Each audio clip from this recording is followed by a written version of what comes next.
Halo semuanya, saya Rodovan Patrick Syaputra Setanggang, perwakilan dari kelompok 1 yang akan menjelaskan tentang apa itu biosfer beserta fauna dan flora. Apa itu biosfer? Biosfer secara etimologi berasal dari kata bio, yang berarti hidup, dan sphere yang berarti lapisan. Jadi, biosfer adalah lapisan tempat makhluk hidup atau organisme yang melangsungkan kehidupannya. Lapisan tempat makhluk hidup terdiri dari lingkungan permukaan bumi, litosfer, lingkungan perairan, hidrosfer, dan lingkungan udara, atmosfer. Ketiga lapisan tersebut saling berpadu dan saling berinteraksi membentuk lapisan makhluk hidup atau membentuk biosfer. Dengan demikian, biosfer dapat didefinisikan sebagai perpaduan antara lingkungan udara, air, dan permukaan bumi. Fungsi dari biosfer. Nah, biosfer memiliki 3 fungsi, yaitu yang pertama, untuk penelitian dan pendidikan, kedua, sebagai sumber makanan, dan yang ketiga, sebagai sumber sarana rekreasi. Kemudian, jenjang kehidupan pembentuk biosfer. Yang pertama, individu. Individu merupakan organisme tunggal yang termasuk dalam spesies tertentu, contoh seekor ayam dan seekor kucing. Populasi.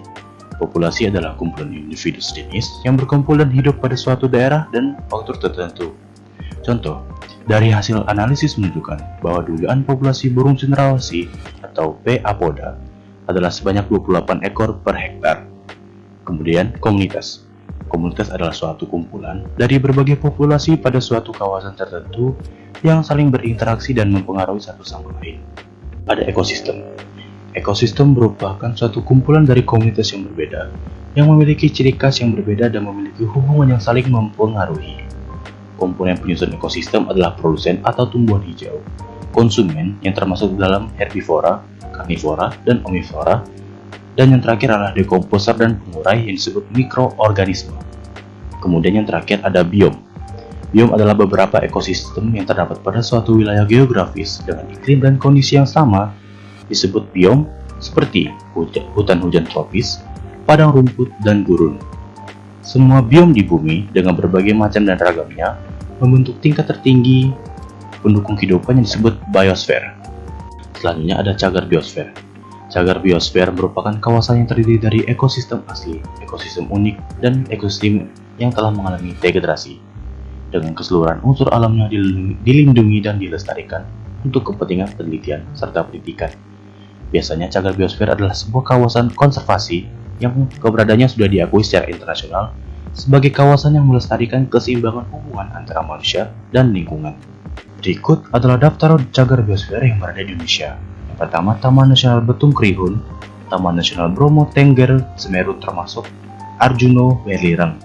Kemudian cagar biosfer Belembangan, Kiam Biak Kecil Bukit Batu, cagar biosfer Komodo, dan yang lain-lain. Kemudian di sini saya akan memberikan pengertian tentang flora dan fauna. Flora. Istilah kata flora berasal dari bahasa Latin, yaitu kata flora yang memiliki arti alamat tumbuhan dan nabata. Flora dapat diartikan sebagai sekelompok tanaman ataupun juga tumbuh-tumbuhan. Kemudian pengertian fauna. Pengertian fauna secara sederhana adalah hewan. Sedangkan pengertian secara umum adalah segala jenis hewan yang hidup di dunia. Kata fauna berasal dari bahasa Latin yang memiliki arti alam hewan. Di dalam mitologi Romawi, fauna diartikan sebagai kakak dari Vanus. Hal itu berarti sebagai roh yang baik dari hutan dan daratan. Faktor yang mempengaruhi persebaran flora dan fauna. Berikut adalah faktor persebaran flora dan fauna. Yang pertama, iklim. Yang kedua, perubahan lingkungan. Yang ketiga, barrier geografis. Yang keempat, relief dan topografi. Yang kelima, interaksi dan persaingan antara spesies. Dan yang terakhir, ketersediaan sumber daya. Kemudian saya akan menjelaskan tentang persebaran flora dan fauna yang berada di Indonesia. Flora di Indonesia. Persebaran flora di Indonesia dapat dibagi menjadi 3 bagian, yaitu flora Indonesia bagian barat, Indonesia bagian tengah, dan Indonesia bagian timur. Yang pertama, flora bagian kawasan barat atau bercorak asiatis. Flora di kawasan barat memiliki corak yang sama dengan flora Asia atau dinamakan asiatis. Jenis flora ini biasa ditemukan di Pulau Kalimantan, Sumatera, dan Jawa. Flora di wilayah ini biasanya berada di hutan hujan tropis. Jenis bunga yang tumbuh di hutan hujan tropis di kawasan barat Indonesia seperti bunga Rafflesia arnoldi atau bisa disebut dengan bunga bangkai dan juga bunga anggrek. Kedua, flora kawasan peralihan atau wales. Wilayah peralihan Wallace berada di Pulau Sulawesi, Nusa Tenggara, dan Maluku. Apabila dilihat dari letak pulaunya, flora di kawasan peralihan memiliki karakteristik tanaman yang dapat bertahan hidup di iklim kering dengan suhu yang relatif cenderung panas. Yang ketiga, flora kawasan timur bercorak Australis. Flora kawasan timur tersebar di Pulau Papua dan pulau kecil di sekitarnya. Umumnya, flora di wilayah ini tersebar di hutan-hujan tropis yang memiliki karakteristik yang sama yang ada di Australia. Tumbuhan yang ditemukan di wilayah ini diantaranya pohon sagu, pohon mangrove, dan pohon nipah.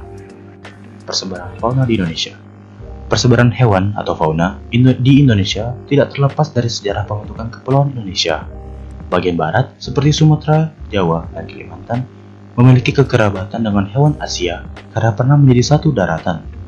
Wilayah Papua memiliki kekerabatan dengan hewan Australia, sedangkan Pulau Sulawesi, Kepulauan Nusa Tenggara, dan Kepulauan Maluku tidak termasuk dalam benua Asia maupun Australia, melainkan percampuran dari keduanya. Berikut adalah ilustrasi dari peta persebaran fauna yang berada di Indonesia. Bagian fauna menurut Wallace pada tahun 1910. Wallace mengelompokkan persebaran fauna di Indonesia menjadi tiga, yaitu fauna asiatis atau tipe Asia.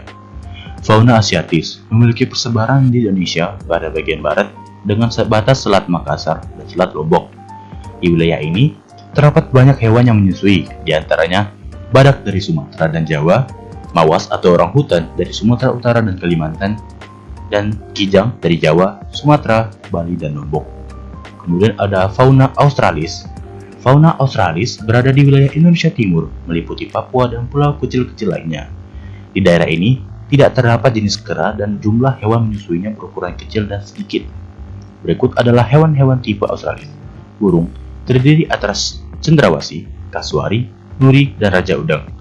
Mamalia yang terdiri dari kanguru, walabi, beruang, nokdiak atau landak Papua, opsum laing atau pemanjat berkantung, kuskus, dan kanguru pohon.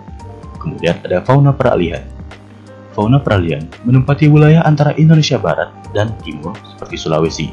Nah, wilayah ini terdapat hewan tipe Asiatis dan Australis seperti kera Asiatis dan kuskus Australis. Selain itu, terdapat hewan yang tidak ada di Asia dan Australis. Berikut adalah hewan tipe peralihan, Mamalia, terdiri atas anoa, babi rusa, kuskus, monyet hitam, sapi, banteng, dan kuda. Berbagai macam burung yang terdiri atas maleo, kakaktua, nuri, merpati, burung dewata, dan angsa. Kemudian reptilia yang terdiri atas biawak, kura-kura, dan buaya. Di sini kami juga akan mengambil salah satu contoh fauna di Indonesia dan akan membahasnya, yaitu orang utan. Orang utan, yang berarti manusia hutan dalam bahasa Melayu, pernah berkeliaran di atas hutan Asia Selatan, namun sekarang hanya bisa ditemukan di Pulau Kalimantan dan Sumatera. Orang hutan menjalani sebagian besar hidupnya di atas pepohonan hutan hujan tropis. Mereka melakukan perjalanan yang jauh melalui pepohonan mencari makanan dan hanya akan turun ke tanah jika benar-benar diperlukan. Mereka memakan buah-buah hutan dan buah durian serta buah ara adalah buah favorit mereka. Namun, pohon dari buah-buah tersebut tidaklah banyak dan mungkin hanya akan memiliki cukup makanan untuk memberikan makan pada satu atau dua orang hutan saja. Bila diperlukan, orang hutan juga akan memakan serangga seperti contohnya rayap.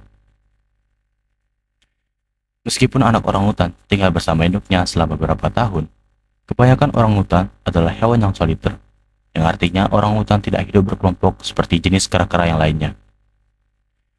Orang hutan mencari keselamatan di atas pohon yang tinggi, membuat orang hutan aman dari manusia, tetapi juga predator alami mereka, yaitu harimau Sumatera. Harimau ini biasa ditemukan di hutan Sumatera, dan juga harimau ini dapat membunuh orang hutan, terutama jika orang hutan tersebut sampai ke tanah. Harimau ini lebih memilih mengincar orang hutan yang muda, agar lebih gampang untuk diburu. Namun, orang hutan juga menghadapi ancaman lain untuk keberlangsungan hidup mereka. Salah satunya adalah pengunduran hutan besar-besaran yang diakibatkan oleh lahan panen kelapa sawit telah membunuh orang hutan, serta pengurangan hutan yang tersisa akibat kebakaran hutan menyebabkan habitat orang hutan di dalam hutan hujan mulai menurun dengan sangat cepat. Hancurnya hutan tanah dan penurunan habitat alami mereka menjadi salah satu alasan terbesar penurunan populasi primata tersebut. Dengan perkiraan populasi saat ini yang hanya berjumlah 104.700 ekor, jumlah orangutan Kalimantan telah berkurang lebih dari 50% dalam 60 tahun terakhir. Sementara total habitat mereka telah berkurang sebesar 55% dalam kurun 20 tahun terakhir.